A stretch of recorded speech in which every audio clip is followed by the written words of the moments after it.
নমস্কার।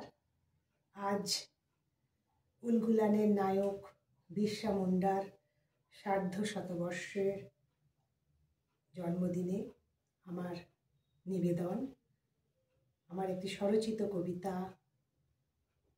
একটা ভোর বলেছিল। কত পথ কাটলে একটা রাজপথের সন্ধান পাওয়া যায় আমার জানা নেই। ধুলোমাখা জীবন, আট খাওয়া পেট, ছেঁড়া কাপড়, যতটুকু সম্ভব বাঁচানো যায় আর কি। একটা ভোর বলেছিল, আগে নিজে বাঁচো, তারপর নয়। থামলেন কেন কর্তা? বলেই ফেলেন। চোখ দুটো তো ঝাপসা হয়ে আসছে, কান দুটো নয় কিছু পাক। জন্মের সময় পাড়া প্রতিবেশী বলেছিল, যত বাধাই আসুক না কেন, এই ছেলে লড়াই করে সব আদায় করে নেবে। আলোর পথযাত্রী।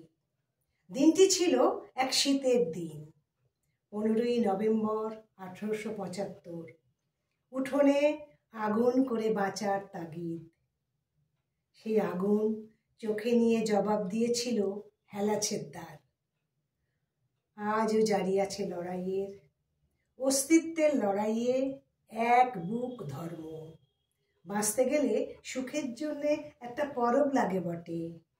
ধামসা মাদলে মৌহা ফুলে বুঁদ হয়ে সুখের লড়াই কিনি বটে। যদিও লড়াইয়ে রকম ফেরে সব আলো আজ বড় ক্লান্ত, তবু একটা ভোর বলছে, থেমে থেকো না, বিক্রি হও না, সুখে বেঁচে থাকো, বাঁচিয়ে রাখো। নমস্কার।